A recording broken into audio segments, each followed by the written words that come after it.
और हमारे दुश्मन का काम है हमारे रास्ते में रोड़े अटकाने का। इस बात को समझकर चलना होगा। हमारे दुश्मन का काम है हमारे रास्ते में रोड़े अटकाने का, और हमारा दुश्मन हमें रास्ते से बहकाना चाहेगा, रास्ते से हटाना चाहेगा, रोड़े भी अटकाएगा, लालच भी देगा। जैसे मायावती को 6 महीने के लिए मुख्यमंत्री बनाने का तय हुआ, मुझे जब 6 महीने पूरे होने वाले थे तो अटल बिहारी और आडवाणी मुझसे कहने लगे कि मायावती को 5 साल राज करने दो। मैंने उनसे पूछा कि इस मेहरबानी का कारण क्या है?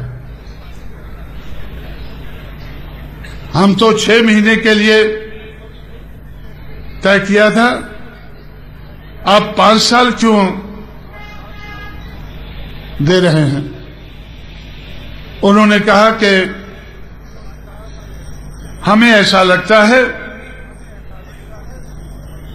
कि बहुजन समाज पार्टी अगर भारतीय जनता पार्टी के साथ मिलकर चुनाव लड़ती है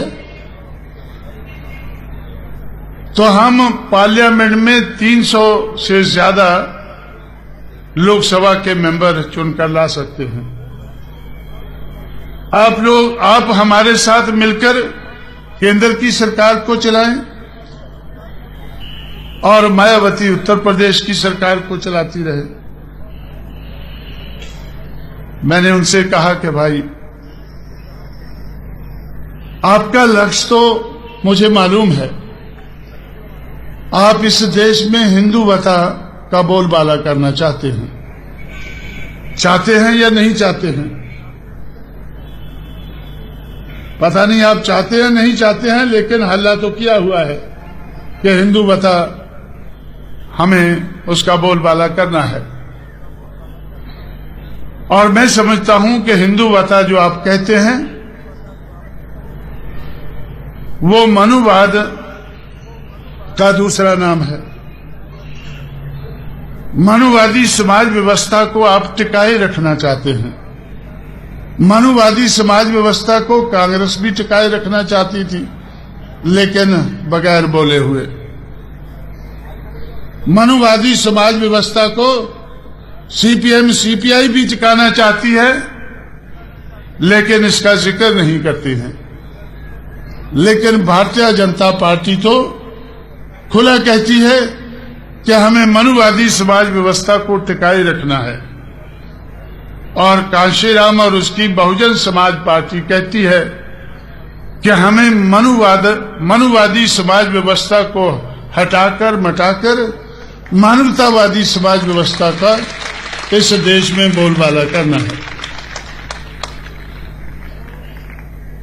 तो इस बात को ध्यान में रखते ही जिस दिन मायावती ने ओथ लिया, उसके दूसरे दिन ही हम लोगों ने परिवर्तन चौक बनाना शुरू कर दिया। हम परिवर्तन चाहते हैं और आप स्टेटस को चाहते हैं। मैं समझता हूं कि स्टेटस को और चेंज, ये दोनों साथ साथ नहीं चल सकते हैं। अगर स्टेटस को रहता है तो बदलाव नहीं होता है, अगर बदलाव होता है तो स्टेटस को नहीं रहता है। अगर स्टेटस को और चेंज ये दोनों साथ साथ नहीं चल सकते हैं तो हमें समझ लेना चाहिए कि बीजेपी और बीएसपी साथ साथ नहीं चल सकती है। ये बात सही है कि बीजेपी हमारे लोगों का वोट हथियाकर, खरीद करके, लूट करके अपनी पार्टी को मजबूत करती है। हम भी आपका सहयोग लेकर अपने आप को मजबूत कर सकते हैं, हमें कोई ऐतराज नहीं है। लेकिन अपने आप को मजबूत करके हम अपना एजेंडा पूरा करना चाहते हैं। हमारे सामने एजेंडा है चेंज का, बदलाव का, परिवर्तन का।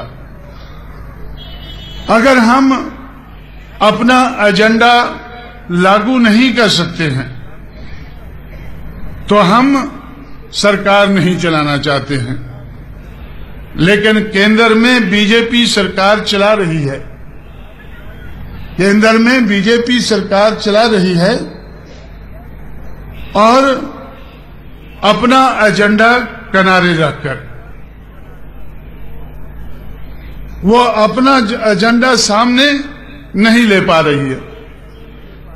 थोड़ा सा लाती है, सरस्वती सरस्वती करती है तो विरोध हो जाता है। उनको तो उनके सहयोगी सरस्वती भी नहीं करने देते हैं। पता नहीं वो सरस्वती क्या होती है, क्या करते हैं, ये तो ज्यादा वही जानते होंगे।